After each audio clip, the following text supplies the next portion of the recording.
Hello, my name is Rob Grochal. I'm going to be giving a presentation on my change project, final review and results, dealing with improving swim participation and learning at Camden Academy. The agenda for today will be looking at the student body, just to get an idea of the population we're dealing with, project description, research that was completed, the plan that was in place, and the applied objectives, actions that were actually taken, as well as the results of the change project, and shortcomings, challenges, and future considerations. All right, the intern site.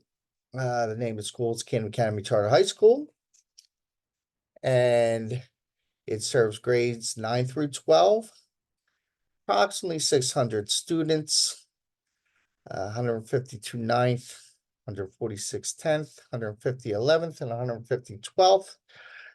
Demographics are 84.4% Hispanic, 14.9% African American, 0.4% Asian, and 0.3% two or more.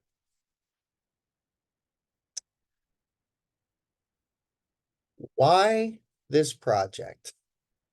Well, a vast majority of our students are not participating or were not participating in swim on a regular basis. And the outcomes that this created were students were not learning a valuable form of exercise and a life-saving skill.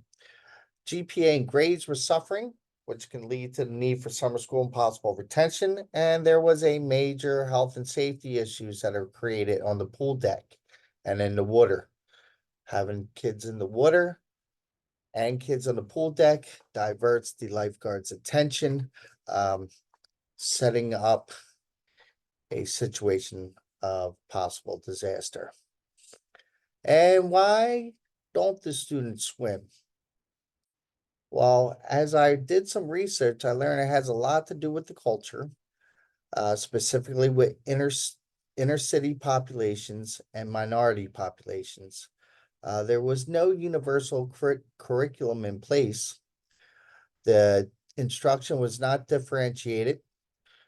Teachers weren't buying in, and there was lack of motivational incentives and a lack of parent involvement and support. Some quantitative data that illustrates this problem. During the 2022-2023 school year, 38 students failed their marking period of swim when measured through the first 3 marking periods, and 52 failed their swim marking period when taken into account the 4th marking period. During the 2022-2023 school year, there were 108 near failures, which means they were not passing by more than 2 points. Essentially, they weren't getting in the water very often. And at the end of last school year, 18 students failed health and PE for the year, and every one of them failed their marking period of swim. And only 37% of the swimmers passed their deep end test. When trying to figure out how to attack this problem, I pulled up some literature review, and I found some things very interesting. So I want to state a few things here. I realized that swimming opportunities were much less available and less utilized by minority populations, especially in inner city urban areas. Many African American students fear the water, and that belief is passed down from generation to generation. And instead of parents having their kids swim, they keep them away from water out of fear. Negative prior aquatic experiences also shown to have a detrimental effect. I also learned it's paramount to make students feel safe in the water at all times in order for them to learn how to swim. Fear is the biggest deterrent to learning how to swim. And one thing I found very interesting was They did a study that looked at the role of gender, age, and practice in Latino children, which is a large population of our school. And it showed that practice was the true indicator over the ability to learn how to swim regardless of age or gender. So that means we have to get the kids in the pool.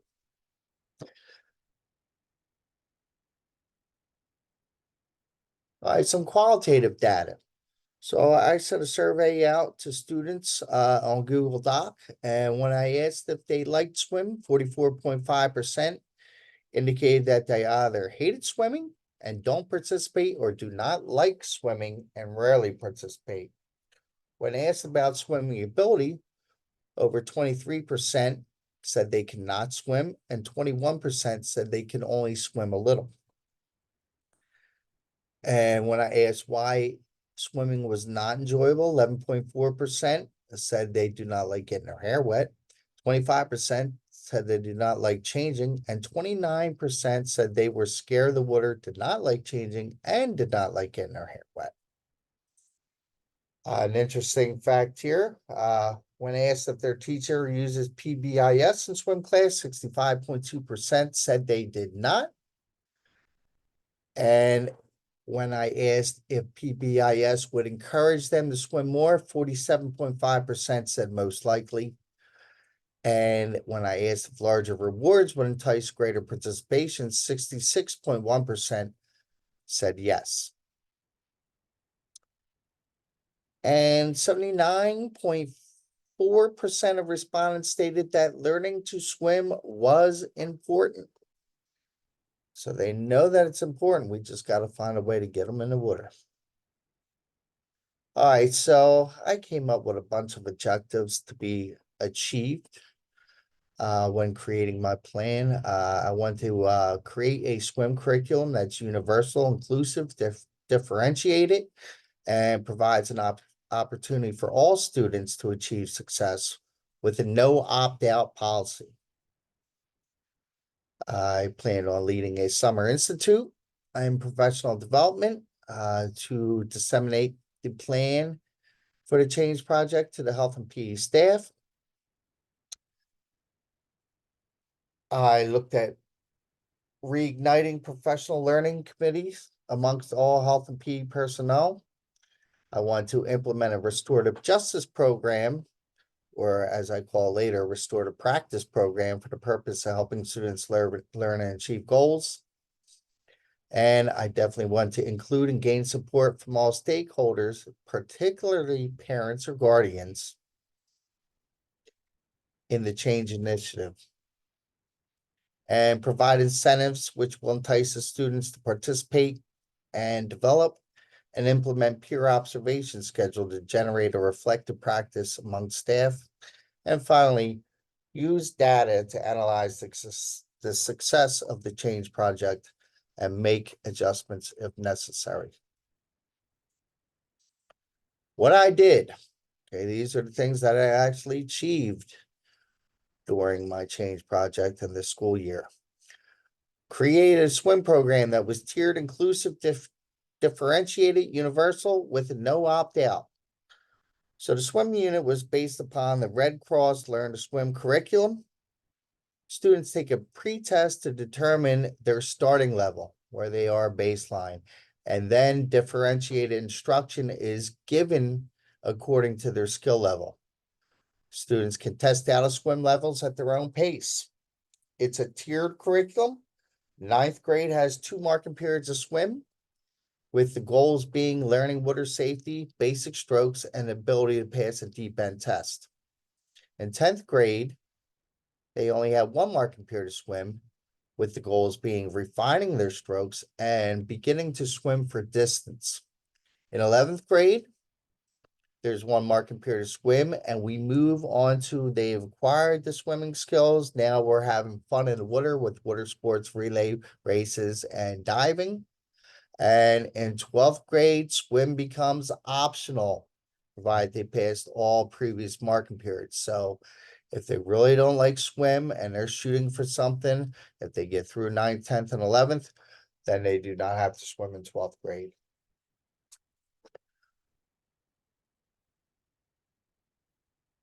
Okay, so continuing with the program, the no opt out. What happens if your student fails a swim marking period? The student will repeat any failed marking period of swim. Okay, this means that the student will have to take multiple swim marking periods to swim during the current year or during the following year. A student only moves to the next grade level swim unit once they pass the previous level. There are no skipping grade levels. If all previous marking periods of swim are not passed by the time they become a senior, swim becomes mandatory senior year. So they lose that option of not taking swim their senior year. And if a student fails PE for the year and are eligible for summer school, they will swim during summer school. And only a doctor's note can excuse a student from swimming. All right, the next objective that I achieved was I conducted or led a Summer Institute professional development segment to inform and prepare the health and PE department for the change project. I presented the new swim curriculum. I introduced and explained the restorative justice program, how it worked. I explained and provided instructions on how to implement these practices into their classrooms. And I organized and planned instruction for staff to get certified or recertified in lifeguarding water safety, and I actively participated in the certification process myself.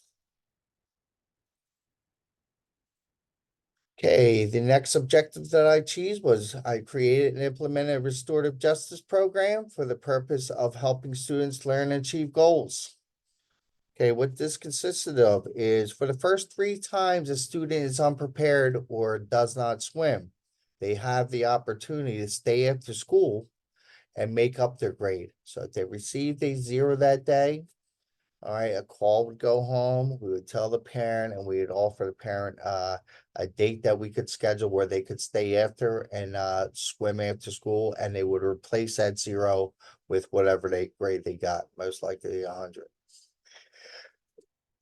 Each time student misses, just like I started stating, a phone call or email I suggest phone calls, it's better in person, is made home to inform the parent that the student was unprepared, and then a opportunity is scheduled with the parent for their child to stay after. Once a student is unprepared 4 or more times, the student's considered a habitual offender and further consequences are given. If the teacher and the parent come to an agreement, a Saturday swim may be scheduled to make up missing time. Once that option's been exhausted, like they're still not coming, all right, then punitive actions will be taken and the student will no longer be able to make up their grade. Okay, also created and implemented a restorative practice program for the person who students learn and achieve goals. Teachers, again, are to call home each time after students unprepared for the first 3 times. After the 3rd time, they email me and then I make the phone calls.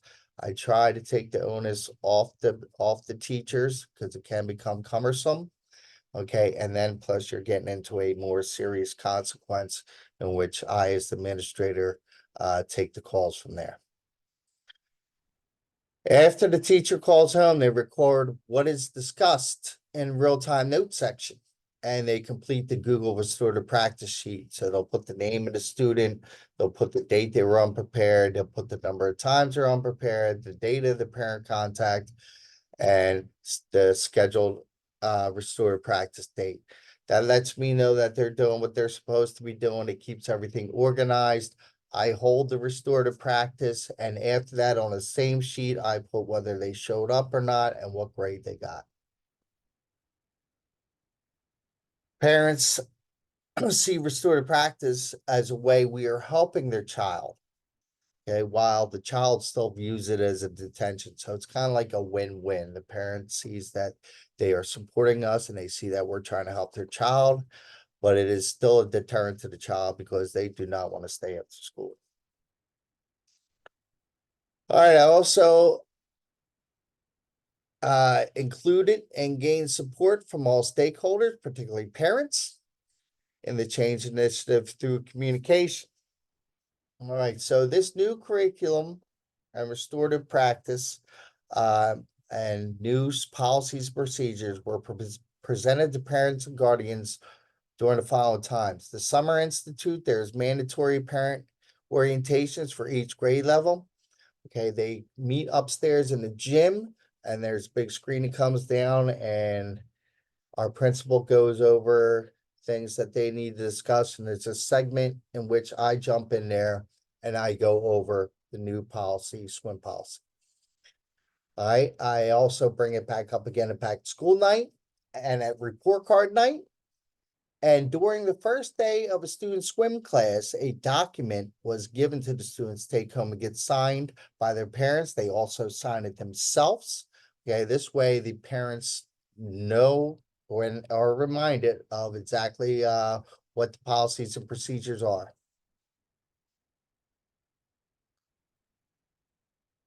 Okay.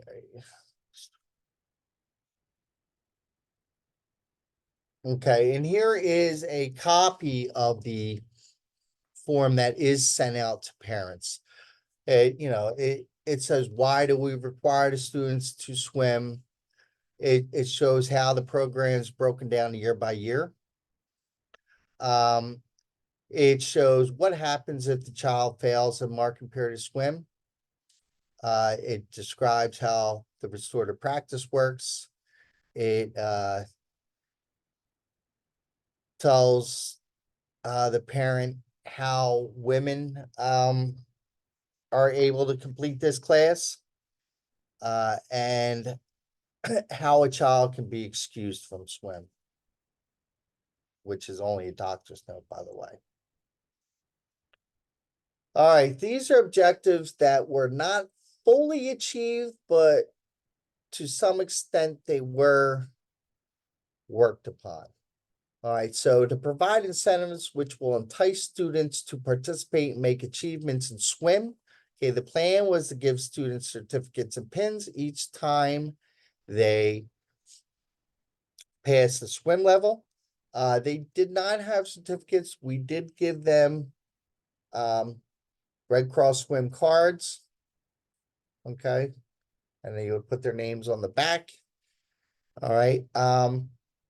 And what we did not accomplish was providing highly participating and highly improved students with larger tokens such as goggles, towels, swim caps, swim bags, and flippers. That's something I'm going to try to get through next year. Also, provide PBIS points to students that demonstrated outstanding effort. Okay, we really only had one swim instructor that was very consistent with this, and his results showed. Goggles, but we were able to purchase goggles and swim caps of varying sizes, because one of the things was they don't like to get the students, a lot of students didn't like to get their hair wet. So we had regular swim caps that went on, and then we had big ones that came out with a big bubble to fit a lot of hair underneath them. Okay, develop and implement a peer observation schedule to generate a reflective practice among staff. All right, so the plan was to conduct peer observations for the purpose of developing best practices. They'll then bring their insights regarding these experiences to PLC meetings for the purpose of collaborating to create a consistent, superior form of instruction. Through the course of this year, for many reasons, but time being the most and shortage of staff being the other, only a few teachers were able to observe other teachers sparingly. Most of the observations were made by myself. Another one that we fell a little short on was using data to analyze the success of the change project to make adjustments if necessary. So the plan was to use quantitative data in the form and qualitative data in the form of student surveys, swim level achievement, and student grades from the real-time platform to gauge success of the program. This was accomplished. The real-time platform, that is. and use qualitative data in the form of teacher observations, interviews to gauge comfortability and success that teachers are having implementing the program. This data should be collected periodically throughout the year. The hard data, again, like I said, the restorative practice Google Sheet and the real-time grades that was accomplished. A little bit of shortcoming. We lack sufficient teacher interviews to really troubleshoot issues. Suggestions I made were kind of in passing. We really didn't have a lot of time to really sit down and go over what it is they need to improve upon, and really come up with individual plans for teachers that were struggling. All right, so my deliverable products were the new swim curriculum, the Red Cross Learn to Swim program, reflections from peer and intern observations not fully achieved, PLC schedule and outline, and that was unable to be adhered to. Data collection and analysis, we did that. Restorative justice log and parent contact log, we did that. And the parent letter and email, we definitely did that. All right, the results. Through the first 3 marking periods of this year, 18 students failed swim compared to 38 students through 3 marking periods last year. So this year that equates with the total of students that were through the first 3 marking periods and followed. That's a 93% students pass and swim. Only 3 students were near failure, which means they did not swim a lot, but they swam enough to pass. So that means they were out on the bleachers a lot. And that's compared with 108 students through 3 marking periods last year. A huge difference there. 200 students passed the deep end test, which accounts for about 76% of subjects. And an unofficial stat, and I wish I was able to compare this to last year and did this comparison stat, but just an eyeball stat. There were far fewer unprepared students in the bleachers compared to last year at any given time during any given class. I mean, if sometimes, a lot of times there were none, sometimes there were just 2 in a class, 3 in a class, compared to like last year when it seemed like 3/4 of the class, every class wasn't getting in the water. But that's an unofficial stat. Now, this data does not include the 6 swim classes that are currently taking place during 4th marking period. And it also does not include senior classes where swim was optional. All right, so again, my shortcomings and challenges. Number 1, time. The teachers and I both struggle to find time to complete our objectives. Often I was called upon to cover dean lunch duties when they were out or they had meetings. I had to take on extra PE classes. Was given a responsibility grading an English class. So a lot of my time was really used up. And the PE staff themselves, they often had teacher coverages almost on a daily basis. 2 PE staff members were out for extended periods of time. 1 for a month for 2 separate concussions, and another one for a month and a half straight on the family leave for personal reasons. And that definitely strained availability even more. The rest of us kind of had to take up those classes. Often, we weren't allotted a lot of time for peer observations or PLC meetings. And the phone calls and recording restorative practice logs became very cumbersome for the staff and myself. And then the other shortcoming and challenges is the buy-in. A few teachers struggled to utilize restorative practice. Okay, they weren't making the phone calls when they were supposed to. They weren't logging it on the restorative practice sheet. Okay, and they didn't implement PBIS into their classrooms. And it just so happens that these teachers were responsible for 13 of the 18 failures. So that goes to show you something. And finally, the future needs of the change project. All right. I need to have patience. I need to understand that changing a culture takes time. Doesn't happen overnight.